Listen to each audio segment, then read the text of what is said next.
Копилиња во македонското новинарство има. Тие се качени на бродот Титаник и се препознаваат. Жал ми е што некој од нив ќе заврши само како данашни затајувачи. Но не е проблемот во копилињањата. Копилињата во политичките и партиските ергели се многу поопасни, поагресивни и демонски настроени врз слободата и демократијата. Ова денеска протест е сосема легитимен протест на еден континуиран бунт на новинарите кои се обидуваат барем елементарно да стават некаква брана на полуписмени, полунезнајни, полубандитски партиски функционери за кои веројатно партиските шефови треба да се справуваат, а ние треба и натаму да ги гилотираме на начин на кој тоа се додека во оваа држава со нас, со јавното мислење, се обидуваат да владеат разни бекировци, мекировци, сенџировци и додека зад нив стојат разни ментори, без оглед дали се тие од досегашната власт, сегашната опозиција, од стравот од сегашната актуелна владеачка гарнитура која мора да преземе решителни чекори за справување со насилништвото, се дотогаш новинарите имаат право својот интегритет да го бранат и да знаат дека нивната единствена рожба е слободата и новинарството. Се чувствувате ли заштитен како новинар? Предолги години сте на новинарската сцена, ве знаеме многу одамна. Се чувствувате ли вие како новинар заштитен воопшто? Јас би го превртел прашањето.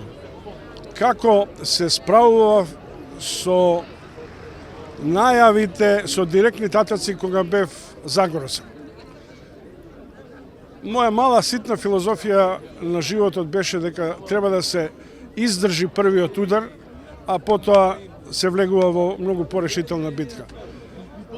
Но знаете како, не вреди веќе да се занимавате со тоа дали ве испишане низ цела Македонија дека си шиптар или дека бандитите околу поранешните министри ти пукаа во врата дома или ти се заканува по телефон или си меѓу 5 најприслушувани новинари во Македонија. Тоа е ирелевантно. Јас сум беззначајна фигура во овој аспект на решителната актуелна битка за новинарството.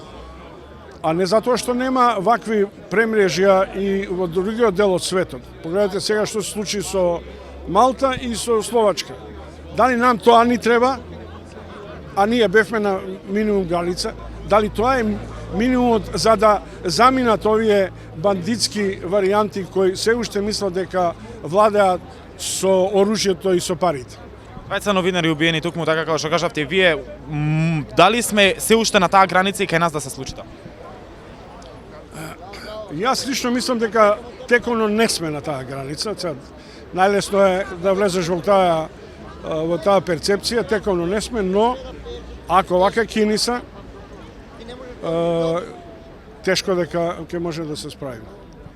Знаете што, јас бев и на сите воени боишта, и таму каде што Бекир Асани бранеше или напагаше, но никој од неговите соборци, ни тогашниот командант Али Ахмети не се дрзна да не нарече Копилиња. Не заради тоа, туку стравува и има доверба во моќта на новинарите кои тогаш застана за нивните основни премисии, а тоа е слобода, демократија и човекови права.